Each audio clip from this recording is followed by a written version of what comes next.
Carole, comment vas-tu? Très bien, Patrice, et toi? Très très bien. Est-ce que je pourrais de nouveau te demander quelques minutes de ton temps? Bah, avec plaisir. Pour aller plus loin dans la connaissance de soi? Pas forcément, mais au moins revenir sur les trois outils que tu m'as Hmm, présentés hmm. et qu'on revienne sur le lien justement avec la connaissance. D'accord. Eh Ok, ben, avec plaisir. super, je te remercie. Alors, je te propose, bah, si tu te rappelles, on a commencé par les drivers. Oui. Les drivers, selon Taïb Kaler, en fait, quand ils sont au nombre de 5, Mhm. on a le soi parfait. Et en fait, compte pour chacun de ces Driver. drivers, il y a des éléments qu'on va dire des forces, en fait, compte, mais aussi des faiblesses. Et à ce moment-là, ça devient contre-productif. Ok. D'accord. Donc, on avait le soi parfait. Ensuite, on avait le soi fort. Mhm. Et là, à chaque fois, je t'ai noté les forces et les faiblesses. Oui. Ensuite, le fait plaisir. Et là, je Au crois me service des autres. rappeler, oui, oui, oui, je crois me rappeler que c'était un petit peu ton cas. Mhm. Et là, bah, apprendre à dire non, hein, à prendre soin de soi. Le dépêche-toi, qui, lui, va avoir tendance à tout faire dans l'urgence, voilà. Et enfin, le fait des efforts, qui, lui, est plutôt sur tout travail, demande de la sueur, en fin Mhm. de compte, demande de l'énergie, mais lourde, voilà, des efforts. Donc c'est plutôt bien d'être fort, d'être parfait, de vouloir faire plaisir, hein. Alors, oui, si on regarde les forces, Mhm. d'accord, mais attention, on voit bien que ça peut se transformer en message contraignant, c'est-à-dire qu'on ne le fasse plus comme un élément moteur et positif, mais plutôt comme quelque chose d'obligatoire Ouais, de manière automatique. de C'est ce manière que tu m'avais dit. automatique. Et là, attention, parce que là, ça devient contre-productif Ok. pour gérer les situations. D'accord. Et source éventuellement de stress et Et d'inconfort d'épuisement. et D'accord. d'épuisement. Très bien. Ensuite, nous avions vu les rôles dans une équipe. Mhm. Et là, selon le docteur Meredith Belbin, il en a identifié 9 rôles Oui. qu'il a sectorisés, catégorisés en 3. Tout d'abord, la réflexion. Ensuite, l'action, des rôles de réflexion, des rôles d'action. Et enfin, des rôles de relation. Mhm. Dans la réflexion, on en avait 3, le priseur, le concepteur, l'expert. Mhm. Ensuite, dans l'action, on en avait identifié 3 également, l'organisateur, le propulseur et le perfectionneur. Ouais. Et enfin, dans la relation, le promoteur, le coordinateur et le soutien. Et ce que tu me disais, c'est qu'on n'était pas obligé d'avoir 9 personnes avec un rôle à chaque fois. Voilà, tout à fait. Ce qu'on a identifié, c'est que chacun, de façon naturelle, on est déjà sur plusieurs rôles. Mhm. Mais on en a qui sont encore plus préférentiels. Okay.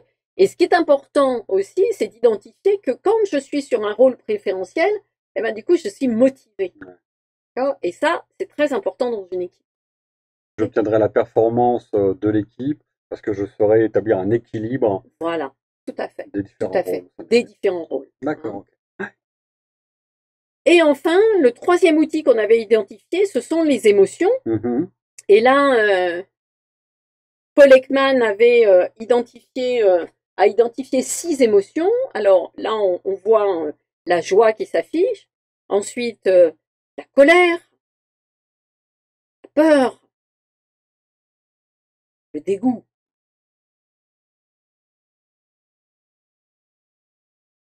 et la surprise. Très bien. Et qu'est-ce qu'on peut en faire alors de ces émotions? Mais surtout, ce qui est important, c'est de les identifier comme des GPS. En fin de compte, c'est un super outil pour prévenir qu'un besoin n'est pas satisfait. D'accord. D'accord. Et donc, ce qui est important quand on ressent une émotion, c'est premièrement de l'analyser et ensuite d'aller chercher le besoin qui est derrière et donc ensuite de satisfaire ce Pour y besoin répondre. pour y répondre. Le D'accord, ok. problème, c'est que très souvent, elles nous encombrent et petit à petit, on a perdu le contact avec nos émotions.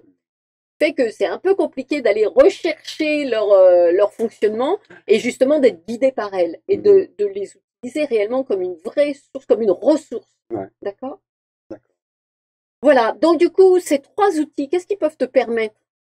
Bah écoute, ce que je comprends du premier quand on parlait des drivers, c'est on pourrait parler de libération de l'énergie parce qu'avec ces indicateurs, on va pouvoir repérer quels sont nos messages contraignants Mm. pour pouvoir appliquer des messages au contraire porteurs. Voilà, Donc le fait plaisir, ce serait fais-toi plaisir, le dépêche-toi, prends ton temps. voilà. Pour le soit parfait, bah, fais au mieux. Ouais, Donc j'entends cette importance de se connaître soi-même pour pouvoir libérer de l'énergie. Sur le deuxième, on parlait des rôles de Meredith Belbin. Euh, Moi, ce que j'entends, c'est outre la performance de l'équipe, c'est une exactement. motivation personnelle. Mm. Si je suis autorisé à travailler par rapport à mes modes de fonctionnement, et puis pour chacun des membres de l'équipe également. Voilà. Mm. Et donc plus les rôles seront présents dans l'équipe, et plus on ira vers la performance et la productivité. Et par rapport aux dernières sur ces émotions qui sont finalement des messages complémentaires dans la communication interpersonnelle, moi ce que j'entends derrière cette intelligence émotionnelle, quand tu me disais la dernière fois, c'est finalement d'augmenter la compréhension du mode de fonctionnement de chacun. Mm. En allant travailler sur les besoins individuels, de permettre de passer des obstacles. Et Mm. donc d'utiliser les émotions comme des leviers et non pas comme des choses un peu tabous et qu'on ne sait pas vraiment quoi en faire. Ouais. Alors, surtout de tout ça, ce que tu as dit est correct et parfait. euh, et tu découvres que plus je vais me connaître, plus en fin de compte, je vais travailler dans le respect de mon écologie, Tout c'est-à-dire à me fait. Ouais. respecter Mhm. moi-même. D'accord? Et ça, c'est extrêmement important pour pouvoir évoluer aussi bien professionnellement que personnellement. Alors je sens que tu as encore beaucoup de choses à m'apprendre. Je te remercie beaucoup Carole et j'ai hâte de te revoir pour approfondir le sujet. Eh ben, avec plaisir, Patrice, Merci et à beaucoup. bientôt. Au revoir. Au revoir.